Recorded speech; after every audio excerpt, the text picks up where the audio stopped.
રાધે રાધે મિત્રો, જો તમારે તમારું પીએફનું કોઈ પણ કામ કરવું હોય તો સૌથી પહેલાં તો તમારે તમારું પીએફ એકાઉન્ટ એક્ટિવ કરવું પડે। જેમ કે જો તમારે તમારું પીએફ જોવું હોય તો પણ તમારે સૌથી પહેલાં તો તમારું પીએફ એકાઉન્ટ એક્ટિવ કરવું પડે। એના પછી જ તમે જોઈ શકો કે તમારા પીએફ એકાઉન્ટમાં અત્યાર સુધીમાં કેટલા રૂપિયા જમા થયા। અને જો તમારે તમારા પીએફના રૂપિયા ઉપાડવા હોય તો પણ તમારે સૌથી પહેલાં તો પીએફ એકાઉન્ટ એક્ટિવ કરવું પડે, પછી એમાં બેંકની કેવાયસી કરવી પડે અને પછી જ તમે તમારા પીએફના રૂપિયા ઉપાડી શકો। એટલે હવે જો તમારે તમારું પીએફ એકાઉન્ટ એક્ટિવ કરવું હોય તો સૌથી પહેલાં તો તમારે તમારા મોબાઈલમાં કોઈપણ બ્રાઉઝર ઓપન કરી અને એમાં તમારે ઈપીએફઓની વેબસાઇટ ઓપન કરી લેવાની। એના માટે તમારે ઈપીએફઓ કરીને બ્રાઉઝરમાં સર્ચ કરી લેવાનું અને પછી પહેલી વેબસાઇટ ઉપર ક્લિક કરી લેવાનું। એટલે આ વેબસાઇટ તમારા મોબાઈલમાં ઓપન થઈ જશે। હવે તમને નીચેની તરફમાં online claims member account transfer કરીને ઓપ્શન જોવા મળી જશે, ત્યાં એક વખત ક્લિક કરી લેવાનું।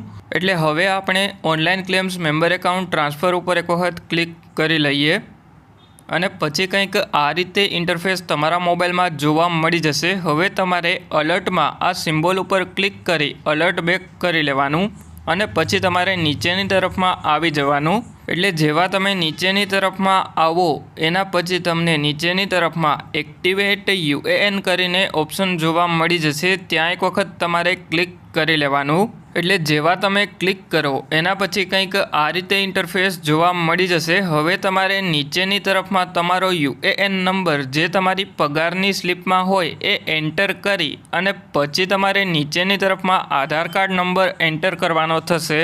એટલે તમારે આધાર કાર્ડમાંથી જોઈ અને આધાર કાર્ડ નંબર અને તમારું જે નામ હોય આધાર કાર્ડમાં એ પ્રમાણે જ તમારે નીચેની તરફમાં તમારું નામ પણ એન્ટર કરવાનું થશે।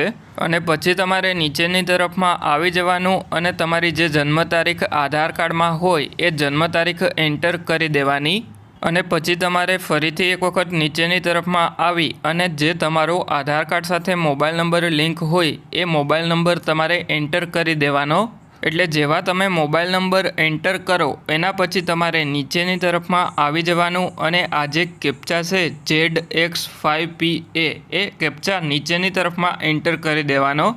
એટલે કેપ્ચા એન્ટર કરતી વખતે તમારે જે કેપિટલ લેટર હોય એ કેપિટલમાં ટાઈપ કરવાના અને સ્મોલ લેટર સ્મોલમાં ટાઈપ કરવાના અને પછી નીચેની તરફમાં આવી અને આ બોક્સ ઉપર ક્લિક કરી અને પછી ગેટ ઓથોરાઇઝેશન પિન ઉપર એક વખત ક્લિક કરી લેવાનું। એટલે હવે આપણે આ બધી જ ડિટેલ એક વખત એન્ટર કરી લઈએ અને પછી જેવા નીચેની તરફમાં ગેટ ઓથોરાઇઝેશન પિન ઉપર ક્લિક કરીએ એટલે તમારા મોબાઈલ નંબર ઉપર એક ઓટીપી આવી જશે, એ ઓટીપી તમારે એન્ટર કરવાનો થશે।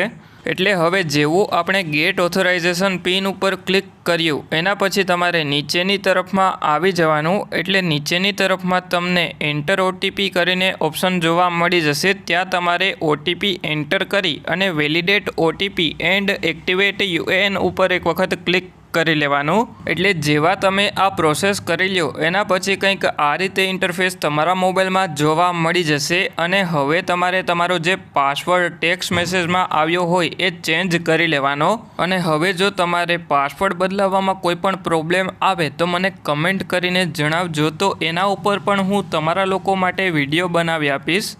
અને જો તમારા મિત્રનું પીએફ એકાઉન્ટ હોય અને એમને પણ પીએફ એકાઉન્ટ એક્ટિવ કરવાનું બાકી હોય તો એમને આ વિડીયો શેર કરજો। અને જો તમારે પીએફની આવી માહિતી ગુજરાતી ભાષામાં જોતી હોય તો આપણા ચેનલને સબસ્ક્રાઈબ કરી દેજો।